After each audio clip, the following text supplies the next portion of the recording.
তো দেখো গেটটা আজকে আমি খুলবো, কারণ ওর শরীর ভালো নেই জন্য আমি ওকে দিয়ে কিছুই করাতে চাইছি না। গেটটা খুলে রাখছি কারণ একটু পরেই বাজার করতে যাব। তবে এখন ঘুটুনকে নিয়ে যাব একটু বাইরে ওর পটি হিসু করানোর জন্য।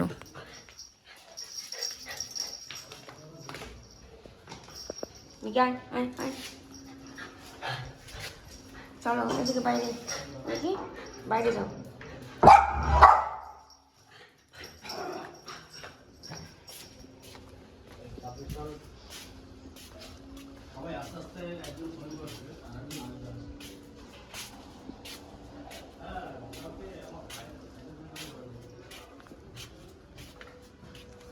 তো ঘুটুনের জামাটা এখন খুলে দিয়ে ওর হাত পাটা একটু ধুয়ে দেবো।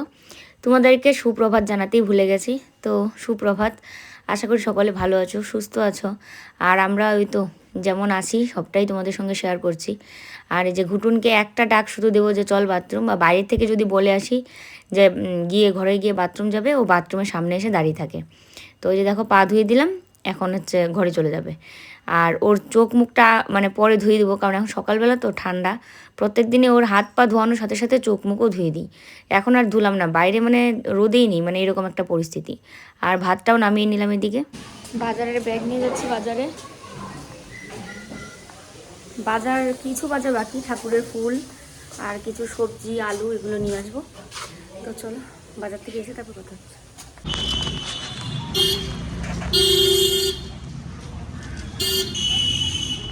হাঁটি হাঁটি পাপা করে করে চলে আসলাম একদম বাজারে। আর রাস্তার ধারেই বসে যায় দোকান, এদিকের থেকেই আমরা সবজিটা নিই। ও এসে দেখি এখান থেকেই সবজি নেয়, কারণ ও বলে আর কি যে আমি জিজ্ঞেস করলে যে কোথার থেকে সবজি নাও, তো বুঝতে পারি যে এখান থেকেই নেয়। আর এখানে সবজিটাও ভালো। তো পেঁপে নিতে চাইছিলাম, কিন্তু পেঁপেটা ঠিক সুবিধার না।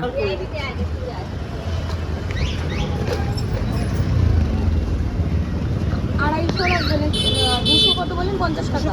250 টাকা দিয়ে দেবেন।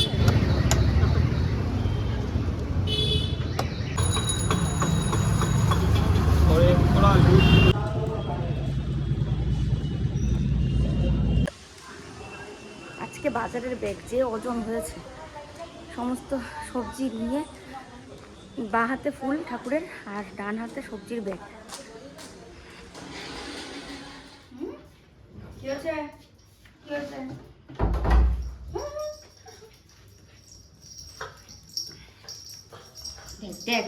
তো চলো দেখি কি কি বাজার করে নিয়ে আসলাম। দেখো মিকিটাও আমার পিছন পিছন একদম দৌড়ে এসে দেখছে কি নিয়ে এসেছি। এখানে তো প্রথমেই নিয়ে রাখলাম হচ্ছে পুঁটি মাছ, আর তার সাথে সবজির মধ্যে দেখো লাউ, গাজর, আলু, ক্যাপসিকাম, মটরশুঁটি আর হচ্ছে বিনস। তো মটরশুঁটিকে অনেকে কড়াইশুঁটি বলে, শুনতে খুব ভালো লাগে। আর ধনেপাতাটা আমাকে এমনি দিয়েছে কারণ এতগুলো বাজার করেছি। আর তার সাথে ছিল পেঁপে। তো ওই দোকান থেকে আর পেঁপে আনিনি, আরও কয়েক কদম হেঁটে একটু দূর থেকে গিয়ে পেঁপে নিয়ে এসেছিলাম। বলছে এটা নাকি পুরুষ গাছের পেঁপে, সেই কারণে নাকি এরকম সাইজে। জানি না ভাই পুরুষ গাছে আবার কীভাবে পেঁপে হয় সেটাও জানি না। আর এই পাশে যে দেখো এই হচ্ছে পুঁটি মাছ। মাছটা খুবই তাজা ছিল একদম, মানে শীতের দিনে মাছ কিনে খুব শান্তি। মানে শীতের দিনে মাছটা তুমি যখনই কিনো না কেন সেটা ভালোই থাকে, আর বিশেষ করে সকালের দিকে তো একদম ভালো থাকে। তো যাই হোক আমি কিন্তু হাত পা ধুয়ে এখন এদিকে চলে আসলাম বিছানাটা গুছাতে। আর যে জামা পরে গেছিলাম সেই জামা পরেই আছে। আমি তো আর বাজারে গিয়ে সেরকম কিছু করিনি, শুধু আলগা থেকে বাজার করে বাজার নিয়ে আসলাম। মনে হয় যে বাড়িতে তো শুধু ওই নাইটি পরেই জীবনটা কাটিয়ে দিচ্ছি। আর বিশেষ বড় কথা কি, এসে জামা পাল্টাবো সেই সময়টুকু পাইনি।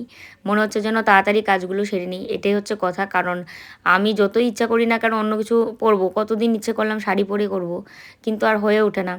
কারণ নাইটির থেকে এর থেকে বড় আরামদায়ক পোশাক কোনো কিছু আর হয় না আমার কাছে। তো এই জন্য তাও শীতের দিন জন্য হয়তো তাও এগুলো পরে তাও করতে পারবো, কিন্তু গরমের দিনে তো পুরো অসম্ভব। তো গত দুদিন কিন্তু ভিডিও দিইনি। আর যে ভিডিওটা তোমাদের মানে গতকালকে দিয়েছি সেটা আগের ভিডিও করা ছিল, সেটা দিয়েছি। কিন্তু গত দুদিন কিন্তু তোমাদের কোনো ভিডিও আমি দিতেও পারিনি আর ভিডিও করতেও পারিনি। ওর তো মারাত্মক পরিমাণেই ব্যথা হয়। একদিন তো ইঞ্জেকশান লাগলো, আবারও ব্যথার ইঞ্জেকশান। তারপরের দিন তো ডাক্তারই দেখানো হলো। অবশ্য ডাক্তারবাবু কিন্তু বলেছে যে অতিরিক্ত ব্যথা উঠলে ইঞ্জেকশান দিলে কোনো ক্ষতি নেই। এই কদিন একটু ব্যথার ওষুধ বা ইঞ্জেকশান দিলে যে কিডনিতে কোনো সমস্যা হয়ে যাবে সেটা কিন্তু না। আসলে অসুখটা কি হয়েছে সেটা ধরার জন্যই কিন্তু আমরা সহজেই কেউ বলে দিলেই আমরা অপারেশনটা করতে চাইছি না। মানে অন্য ডাক্তারের অপিনিয়নটা নিচ্ছি যে এত ব্যথা কিসের জন্য। সেটা কিন্তু ডাক্তারবাবু বলেছে যে এত ব্যথা কিন্তু এই গলব্লাডারে সামান্য একটু কি মাংস একটু দেখা গেছে যে গলব্লাডারের ওয়ালটা একটু মোটা হয়েছে, যেটার নাম হচ্ছে এডিনোমায়োসিস অফ গলব্লাডার। তো শুধুমাত্র এটার জন্য এত মারাত্মক ব্যথা হওয়ার কারণ নেই। এটার পিছনে কি কারণ রয়েছে, ভিটামিন ডি এর অভাব নাকি গ্যাস্ট্রিকের সমস্যা নাকি তার পিছনে অন্য কোনো সমস্যা, তো সেই কারণেই কিন্তু আবার ওকে টেস্ট দিয়েছে, দিয়েছে যে ব্লাড টেস্ট আর তার সাথে এন্ডোস্কোপি। তো এগুলোতে আর কি ধরা পড়বে। ব্লাড টেস্টের মধ্যে তো 3-4 রকমের টেস্ট আছে, লিখে দিয়েছে প্রেসক্রিপশানে। গতকালকে যখন ডাক্তার দেখিয়ে এসেছি তখন সব কিছুই ওনাকে খুলে বলা হয়েছে, কি ব্যথা, কোথার থেকে ব্যথা, কোন দিন থেকে ব্যথা শুরু, সমস্ত কিছু শুনেই কিন্তু উনি যা যা সাজেশান দেওয়ার আমাদের দিয়েছে। আর দুধ টাইপের খাওয়ার না করেছে, শাক টাক খাওয়া যাবে না, আর ঘি মাখন তেল এগুলোও খেতে বারণ করেছে। কেমন আছো আজকে? ভালো, আজকে তো ভালোই আছি। দুদিন পর একদম ক্যামেরাটা হাতে নিয়ে দুজন তোমাদের সামনে আসলাম। কালকে মালা টালা সব খোলা হয়েছিল, আর পরানো হয়নি। তো পরানো হয়নি, এই বাচ্চা বাচ্চা মনে হচ্ছে না, বাচ্চাকে যেমন মালা পরিয়ে দিই। আর মালা না পরে দিনের বেলায় ঠাকুরের কৃপায় সুস্থই থাকে, ওই রাতে ব্যথাটা হয়। তো যাই হোক, কালকে তো ডাক্তার দেখানো হলো, আর অন্য ডাক্তার দেখিয়েছি আমরা। সবটাই তোমরা আস্তে আস্তে সবটাই শুনতে পারবে, মানে বলবো সবটাই। তো এখন চলো ওকে আমি খেতে দিই, কারণ সকালবেলা যে ওষুধ খেয়েছে আধা ঘন্টা হয়ে গেছে। আর ডাক্তারবাবুকে জিজ্ঞেস করেছি 3 বেলায় ভাত দেওয়া যাবে নাকি, বললো হ্যাঁ দেওয়া যাবে, কোনো অসুবিধা নেই, অল্প অল্প দেবেন পরিমাণ মতো, তাহলে ঠিক আছে। তো ওই জন্য আর কি ভাতটাই যেহেতু খেলে গ্যাসটা হবে না বা অন্য কিছু খেলে পেটটা ভরে না, সেই কারণেই ভাবলাম সকালবেলা ওকেও আমি অল্প করে ভাত দেবো, আমি অল্প করে খাবো। সকালবেলা ভাতই খেতে হবে, কারণ কি জানো, সকাল আর রাত্রেই মেইন ওষুধ। হ্যাঁ, দুপুরবেলা চাই আমি অল্পই খাই, সকাল আর রাত্রের ওষুধটাই বেশি দিয়েছি। ডাক্তারি মতে তো সকালবেলা পেট ভরে খেতে হয়, আমরা তো সেটা করি না, ভারী খেতেই হবে, ভারী খেতে হয়। হ্যাঁ, ওষুধগুলো অনেকগুলো খেতে হবে, এই জন্য। তো চলো দেরিটা করো। হ্যাঁ, আর মা ওইদিকে যে বসে মাছ কাটছে, মা সকালে ভাত খাবে না, বললাম সকালে ভাত খাবে না, অন্য কিছু খাবে। তো অনেক কিছুই রয়েছে ঘরে। তো এইমাত্র আসলো, আমি দরজাটা লাগিয়ে শুধু ওই করে গেলাম, আর মিকি লাফালাফি করছে। দেখো দেখো দেখো, ও ডাব খায় না? মিকির জন্য ডাব আনেছো? হ্যাঁ, 3 জনে 3টা, 4 জনে 4টা, 3 জনে 3টা বলতে মিকি তো আমাদের কাছ থেকে অল্প জল খাবে, ও তো পুরো ডাব খাবে না। আর মা ডাব খেতে চায় না, তোমরা প্রায়ই বলো দেখি যে শাশুড়ি মাকে ডাব দিলে না। দেখো আমি না দেওয়ার কেউ না, ঠিক আছে? ঘরের মধ্যে সব কিছু ওপেনই থাকে, মানে এই কথাগুলো শুনলেও খারাপ লাগে যে শাশুড়ি মাকে দিলে না, সেটা কথা নয়, উনি খেতে চান না বলেই দেওয়া হয় না বা খান না। মিকি, এই সবজিগুলো সব গুছিয়ে রাখবো, আর এই যে ডাব খেয়ে নাও তাহলে, ওষুধ তো খেয়েছো। আরে গুটন, দেখো দেখো দেখো দেখো, আমি আনছি রে ড্রেস। এগুলো সব দোকানের জিনিসপত্র শোনাই, ওর মানে নতুন কিছু আনলে ও ভীষণ খুশি। জল নিয়েছিল পরে? হ্যাঁ, জল নিচে, গরম জল। মার জন্য গরম জল বসিয়ে রেখেও গেছিল, তো মা স্নান করতে গেছে গরম জল দিয়ে, ইলেকট্রিক কেটেলটা দিয়ে গরম বসিয়েছিল, নিয়ে আবার এখানে রেখেছে। আর জানলা টানলা সব লাগিয়ে রেখেছে, বাইরেতে এত হাওয়া আসছিল, ঠান্ডা হাওয়া আসে, গন্ধ আসে, গন্ধ আসে ড্রেনের, সত্যি মানে গ্রাউন্ড ফ্লোর যে খুব জ্বালা। আর এখানে দেখো রোদের আভা এসছে, মানে বোঝা যাচ্ছে যে রোদ উঠেছে ভালোই। এই একটু খোলা থাক, রোদটা আসুক, কত সুন্দর রোদ এসছে। মিকি কি হবে যে রোদ আসছে, আয় আয় আয়। মিকির নিচের দিকে তাকিয়ে আছে, তুমি দরজার এখানে এসছো। মাঠটা কি রেডি? মা সানে এখন স্নান করে তো খাবে। রেডি না, ওকে এমনি রাখছে। মিকির জন্য একটা বাটি দাও তো, মিকিকে দেই, ডাবের মধ্যে চাটতেছে। মিকি খাবে? সোনাইটা খাবে একটু ডাব? ডাবের জল ভর্তি। সেই মিষ্টি দেখো ভাই। স্ট্রোগুলো ধুইছিল না? আমি ধুয়ে দিই। আমিও তো ধুয়ে দিই। তুমি কি খাও? সব বোঝে, নেও মিকি খাও, খালি একবার বলছো তাতেই।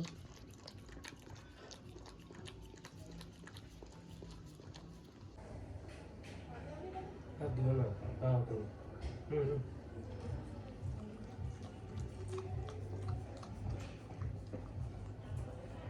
পুঁটি মাছ ভাজবো, যা সকাল থেকে কাজবাজ করা টুকটাক করে নিয়েছি, এখন রান্নাটা মন দিয়ে করে নেব। আর নুন হলুদ মাখিয়ে নিয়ে অল্প তেলের মধ্যেই দুবারে ভাজতে হবে যদিও। আর পুঁটি মাছ দেখেই মনে হচ্ছে পুঁটি মাছ ভাজা দিয়ে গরম গরম ভাত খেয়ে নিই। আর ছোটো মাছ দেখলেই আমার মনে হয় যে নিয়ে যাই। আর ও বাজারে গিয়ে নিয়ে আসে বড় মাছ, মানে ও হচ্ছে বড় মাছের পক্ষপাতিত্ব আর আমি হচ্ছে ছোটো মাছের পক্ষে। মানে আমি বাজার গেলে আমার মানে দুটো চোখ শুধু খোঁজে যে ছোটো মাছ কোন দিকে পাওয়া যাবে বা তাজা মাছ কোন দিকে পাওয়া যাবে। কিন্তু ও বাজার গেলে মানে ছোটো মাছ দেখেই না, গিয়ে রুই মাছ নিয়ে আসবে, আর নয়তো পমফ্রেট আনবে কলকাতা থাকলে, আর বাড়িতে থাকলে তো খালি রুই আনতে থাকে, সেটা তো তোমরা দেখেইছো। আসলে এক একজন এক এক ধরনের মাছ পছন্দ করে, কেউ ছোটো মাছ পছন্দ করে, কেউ বড় মাছ।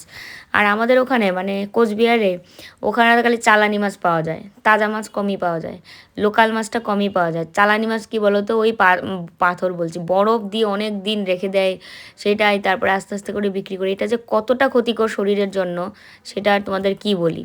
আর ও তো ছোটো মাছ আনেও না, অনেকের বাড়িতেই আমি দেখি, পাশের বাড়িতে একটা পিসির বাড়ি আছে, ওনাদের বাড়িতে সবসময় কই শিং এগুলো, তারপরে চ্যাং মাছ বলে একটা মাছ হয় যেটাকে শাটি মাছ বলে, তো এই ধরনের মাছ কিন্তু বেশি আনে এবং তাজা। এবার কল্লোল কী হয়েছে, ও তো শিংও খেতে চায় না, শাটি মাছও খেতে চায় না, কই মাছও খেতে চায় না। কই মাছ তাও আমি বলাতে এনেছিল। ছোটো মাছ যত খাওয়া যায় ততই উপকার, বড় মাছের তো কোনো উপকার হয়তো অত বেশি নেই। অবশ্যই উপকার নেই সেটা বলবো না, উপকার আছে, কিন্তু ছোটো মাছে মনে হয় বেশি উপকার। আর বড় মাছের মধ্যে তো দুনিয়ার তেল থাকে, এত তেলযুক্ত মাছ খাওয়াটাও কিন্তু সবসময় ঠিক না। পরশুদিন ওর অবস্থা যা হয়েছিল মানে কি বলবো, আমি তো পুরো কান্নাই করে দিয়েছি ওর অবস্থা দেখে। মানে মনে হচ্ছিল যেন এত কষ্ট যে পাচ্ছে, আমি যদি তাড়াতাড়ি ওকে এই কষ্ট থেকে মানে সব কষ্ট সরিয়ে দিয়ে সুখটা দিতে পারতাম তাহলে মনে হয় খুশি লাগতো, মানে মনে মনে আমার শান্তি লাগতো। কিন্তু সেটা তো আমাদের হাতে নেই। এবার রাতে এমন ইমার্জেন্সি অবস্থা হয়, আর ওর ব্যথাটা না ওই রাত্রেবেলাই হয়, 11টা 12টার পরের থেকে শুরু হয়, আর গভীর রাতে মানে 2টো 3টার সময় অতিরিক্ত মাত্রায় হয়ে যায়, যেটা অনেক সময় ও সহ্য ক্ষমতার বাইরে চলে যায়, আর তখনই দিতে হয় ইঞ্জেকশান। তো আমি সেদিন একেবারে অ্যাম্বুলেন্সকেও ফোন করেছিলাম। অ্যাম্বুলেন্স 1800 টাকা চাইছিল, অ্যাপেক্সে নিয়ে যাবো ভেবেছিলাম যে রাতের বেলায় অ্যাপেক্সে নিয়ে যাই, কিন্তু ও যেতে রাজি হয়নি, বলে যে গেলেই এখন এত টাকা বিল তুলবে আর অপারেশন করিয়ে দেবে। কিন্তু আসলে আমার কি হয়েছে সেটা জানার জন্য তো আমাকে ভালো ডাক্তার দেখাতে হবে। আর ডক্টর অভিজিৎ চৌধুরী, ওনার তো অ্যাপয়েন্টমেন্ট পেলামই না। আমি শুধু না, আরও 3জন চেষ্টা করেছে, কিন্তু তারপরেও অ্যাপয়েন্টমেন্ট মিলছে না। এখন কি করা যাবে, অ্যাপয়েন্টমেন্ট একজন ডাক্তার না পেলে অবশ্যই আরেকজন ডাক্তারকে তো দেখাতেই হবে। যিনি ভালো ডাক্তার তার আশায় তো একটা আমরা থাকি যে তাকে দেখাবো, কিন্তু সেটা যদি না হয়, ইমার্জেন্সি পেশেন্ট নিয়ে তো বসেও থাকা যায় না। এখন তারপরে আমি যে ডাক্তার দেখাচ্ছি উনিও কিন্তু ওই অভিজিৎ চৌধুরী যে ওই ডাক্তারেরই স্টুডেন্ট এবং খুব ভালো ডাক্তার উনি, তো ওনার কাছে দেখাচ্ছে এবং ওনার কথাও আমি অনেক শুনেছি যে খুব ভালো ডাক্তার। তো যাই হোক, দেখি এবার টেস্টগুলো তো করাবো, করিয়ে তারপরে রিপোর্টগুলো উনি বলেছেন যে আপনি চাইলে আমার কাছে আসতেও পারেন, আর নয়তো হোয়াটসঅ্যাপ করে দিতে পারেন, আমি সময় মতো আপনাকে সাজেস্ট করে দেবো। আর যা যা ওষুধপত্র দিয়েছে সেগুলো তো আমরা ডাক্তার দেখিয়ে কিনে নিয়ে আসলাম। তো দেখা যাক ঠাকুরের কৃপায় কি হয়। আর এই পাশে দেখো আমি এখন সবজি কাটতে বসলাম, কারণ বানাবো চিকেন স্টু। তো কোনোদিনও বানাইনি, আজকে প্রথম বানাবো।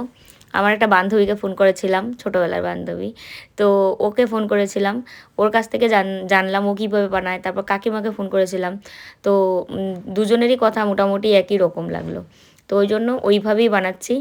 আর যেটা সত্যি কথা কি, না জানলে মানে যে কাউকে জিজ্ঞেস করাটা আমার কাছে কোনো খারাপ লাগে না, কিন্তু অনেকেই আছে কি না জানলেও জিজ্ঞেস করতে চায় না, কিন্তু আমি কারো কাছ থেকে জিজ্ঞেস করে রান্না করতে ভালো পাই। ওই দেখো, এটা হচ্ছে চিকেন স্টোর জন্য রেডি করেছি, ক্যাপসিকাম, মটরশুঁটি, বিনস, আলু, গাজর, আর তার সাথে দেবো কয়েকটা পেঁয়াজ কিউব করে দিয়ে দেবো আর কি এগুলোর সাথেই, তো ভালো হবে খেতে।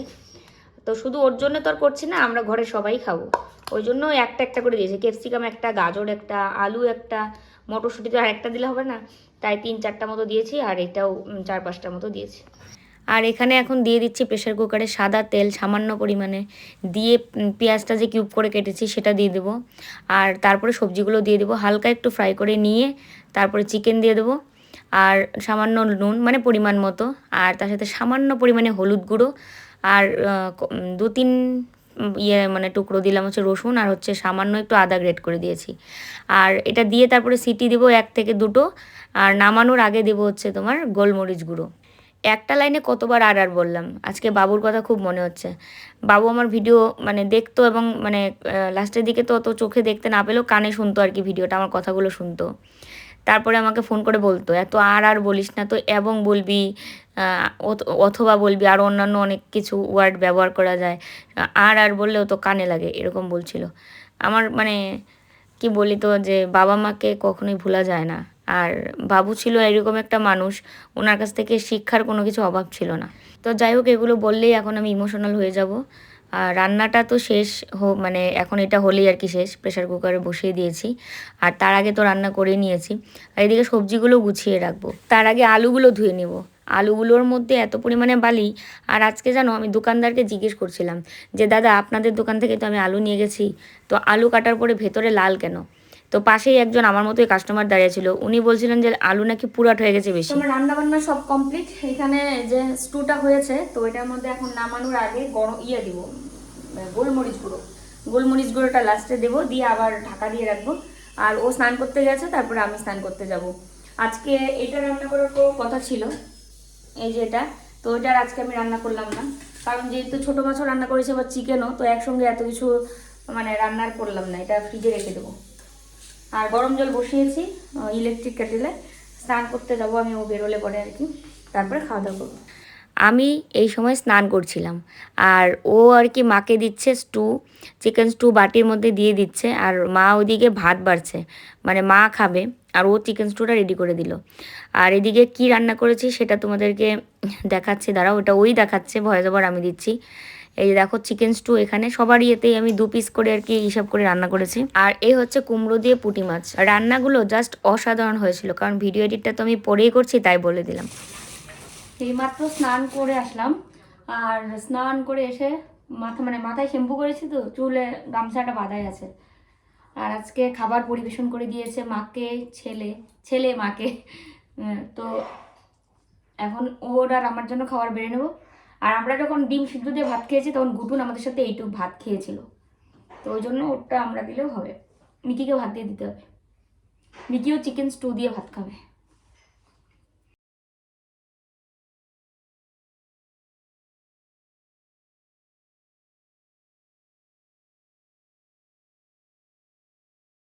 তো জায়গাটা মুছে ভালো করে তারপরে ওকে খেতে দিলাম, আর আমারও ভাত ওদিকে বেড়ে রেখেছি, দিয়ে যে ঘুটুনকে খাবারটা রেডি করে দিলাম। এটা ঘুটুনের খাবার, টেস্টি খাবারটা ঘুটুন খাবে। ঘুটুনও আজকে চিকেন দিয়ে খাচ্ছে। তো দেখো আমাদের খাওয়া দাওয়া শেষ, আর থালা বাসনগুলো সিঙ্কে রেখে জায়গাটা কিন্তু মুছেও নিয়েছি। তারপরে আসনটা এখন তুলে নিলাম, আর ওই দেখো বাসনও মেজে ধুয়ে নিয়েছি। আর ক্যামেরাটা সবসময়ই অন করতে ভুলে যাই, তারপরে হঠাৎ কাজ বাজ শেষ করে নিয়ে মনে হয় হ্যাঁ ভিডিও তো করিনি। তো এই করে করেই কিন্তু আমার ভিডিওর সময়গুলো যেন পার হয়ে যায়, যে কাজগুলো করি সবগুলো ক্যাপচার করতে পারি না। তো যাই হোক না কেন, খাওয়া দাওয়া তো শেষ, এখন মাথাটা আঁচড়াবো। স্নান করে এসে আজকে মাথাও আঁচড়াইনি, আজকে তার মধ্যে শ্যাম্পু করেছি। যাবে মিকি যাবে।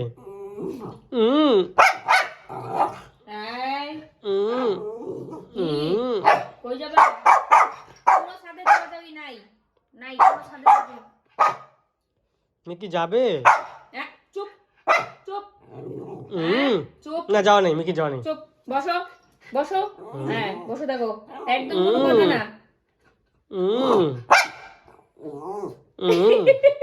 কি গালি দিচ্ছে মনে হয়? না হ্যাঁ আমিও যাবো, বাইরে আল্লাহ দি। মিকি যাবে, কিন্তু ওকে বান দিয়ে নিয়ে যাও। হ্যাঁ মিকি তো যাবেই।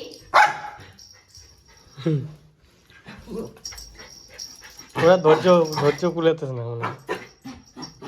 আমি স্নান করে মাথা আঁচড়াইনি গুটু, মাথা আঁচড়ে তারপর যাবো। তুমি যাবে সোনা? যাবে?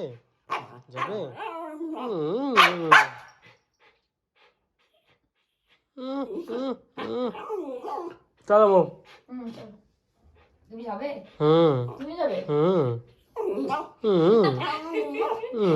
ও যাবে, ও বলতেছে মনে মনে আমিও যাবো। মিকি যাবে মো? হ্যাঁ যাবে। মিকি যাবে মিকি সোনা যাবে। কি পরিমাণে যে খুশি। ছাদের গেট আটকানো কেন? পায়রা ছাড়া? আচ্ছা ওকে কোলে নিয়ে আসছি, তুমি আজকে প্লেন যাওয়ার ভিডিওটা করা যাচ্ছে। আর এই যে গুটুন রানী এসে এখানে কিছু করছে। আর এই যে এদের পায়রাগুলো দেখছে বারবার। কটা পায়রা আছে তোমাদের? 15-16টা। ওই দিন একটা উড়ে গেছিল তোমার বাবার হাত থেকে। সাদা রঙের মনে হয়, দেখলাম। উড়িয়েছিল? ও ও আচ্ছা, তার মানে নিজে নিজে আসে। হ্যাঁ হ্যাঁ,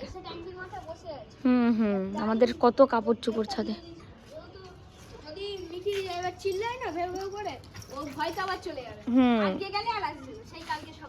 ও আচ্ছা,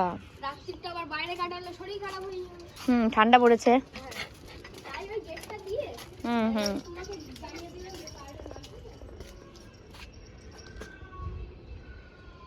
সকালবেলা মিকিকে নিয়ে ছাদে আসার সময়ই পাইনি, কারণ ওই যে বাজার করতে চলে গেছিলাম, এসে তারপরে রান্না টান্না এইগুলো ঝামেলাতে আর হয়নি। শাড়ি কাপড়গুলো একটু পরে নিলেও হবে, শুকিয়ে গেছে তাও, মানে একদম রোদে শুকালে যেটা একদম ইয়ে হয় সেরকমটা হয়নি। এটা আমার একটা নতুন শাড়ি, এটা পরেছিলাম তো ভিডিও করা হয়নি আমার, আর এটা ধুয়ে দেওয়া হয়েছে আর কি। এটা ও দিয়েছে আমাকে, আমাদের দোকানের শাড়ি। এক গাদা কাপড় ছাদের মধ্যে, এদিকে ওদিকে সমস্ত কাপড় দেখো তুলে নিচ্ছি, আর তার সাথে ক্লিপগুলোও এক জায়গায় রাখছে। আর মিকির অবস্থা দেখো, আমি ওইদিকে কাজে ব্যস্ত, আর এই পাশে একবার এই ছাদে আবার ওই ছাদে দৌড়াদৌড়ি করছে। আসলে পায়রাগুলো এখানেই থাকে তো, আর পায়রাগুলো ওকে দেখলে একটু ডানা ঝাপটায়, আর এটা দেখে ও মজা পায়, গিয়ে বারবার ওদেরকে ভয় দেখায়। অবশ্য এটা ভয় দেখানো না, এটা ওর কাছে খেলা। কিন্তু পায়রাও তো অত বেশি একটা ভয় না পেলেও ওরা ডানা ঝাপটায়। তো যাই হোক, ওদেরটা ওরা ভালো মানে ভাষা বুঝতে পারে, আমরা অতটা বুঝবো না, ওরা ঠিকই বুঝে। ডাক্তার না করেছে ওকে ফল খেতে, মানে ওর নাকি খাওয়া যাবে না, তাই আমাদেরই খেয়ে শেষ করতে হবে। এক ঝুড়ি ফল, এই দেখো এক ঝুড়ি ফল কিনেছিলাম যে ও খাবে। এই যে গ্রিন আপেলটা ওর জন্য এনেছিলাম, 2টো গ্রিন আপেল, একটা ওই দিন খেয়ে তারপরে তো পেট ব্যথা শুরু হয়েছে। এখন ও খাবে না আপেল, আমাদেরকেই খেয়ে শেষ করতে হবে না।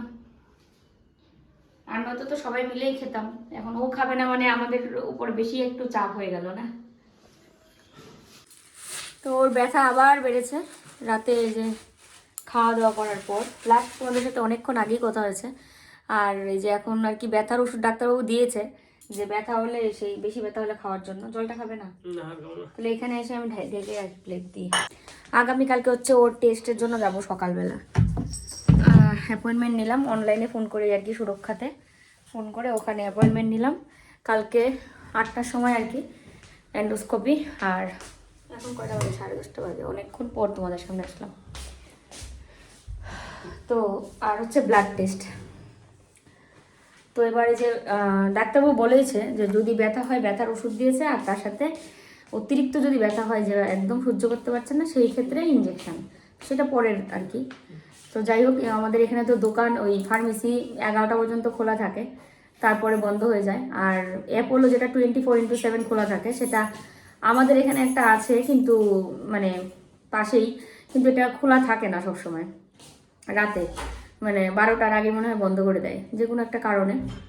তো তাছাড়া কোথায় পাওয়া যাবে ইয়ে করতে হবে, দেখা যাক, ভগবান জানে।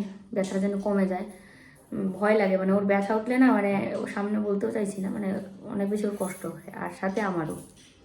যাই হোক, চলো আজকের ভিডিও আমি এখানে শেষ করি। জানি না কতটুকু ভিডিও হয়েছে, যেটাই করেছি সারাদিন যতটুকু পেরেছি তোমাদের সঙ্গে শেয়ার করেছি। বুঝতে পারছো মানসিক অবস্থা যদি খারাপ থাকে, কোনো কিছু করতে ইচ্ছে করে না, আর ভিডিও এগুলো কিছু করতে ইচ্ছে করে না, কিন্তু এটা না করলে চলবেও না আমার, তো ওই জন্য বাধ্য হয়ে তাও করতেই লাগে। যাই হোক, চলো, মাও ওইদিকে শুয়ে পড়েছে, আর আমি এইমাত্র খেলাম। ওকে আগে খেতে দিয়েছি, তারপরে মা খেয়েছে, তারপরে মিকি, আর এখন আমি খেলাম। খেয়ে বাসনপত্র ধুয়ে যে উপর করে রাখলাম, আর জল এই যে এখন ভরতে হবে, জলটা ভরবো, এই যে ওখানে ড্রাম, এই জন্য এসে দাঁড়িয়ে আছি। জলের জগটা ভরে ওখানে নিয়ে আর কি রাখি, কারণ রাতে উঠার পরে জল খেতে হয়, ওই জন্য। চলো, সবাই ভালো থেকো, সুস্থ থেকো, ফিরে আসছি কালকে নতুন ভিডিওর সাথে। Good night, tata.